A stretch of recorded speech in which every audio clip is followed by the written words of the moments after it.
నమస్కారం ఘంటారావానికి స్వాగతం. ముందుగా ప్రధానాంశాలు. వచ్చే 2 ఏళ్లలో అమరావతి నుంచి క్వాంటం పరికరాల ఉత్పత్తి, త్వరలోనే కార్యకలాపాలు ప్రారంభిస్తామని సీఎం ఉద్ఘాటన.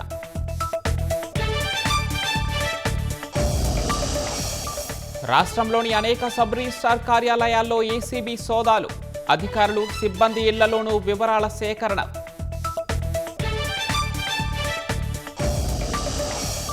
విజయవాడ గుడివాడ రహదారిపై బైక్ను ఢీకొన్న కారు, ప్రమాదంలో భార్యాభర్తలు దుర్మరణం.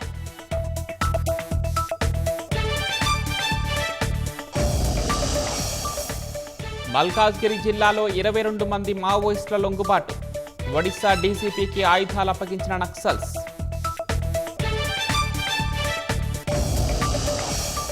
ఉద్యోగి వేతన స్థాయిని బట్టి H1B వీసా రిజిస్ట్రేషన్లో ప్రాధాన్యం, వచ్చే ఏడాది నుంచి అమలు చేయాలని అమెరికా యోచన.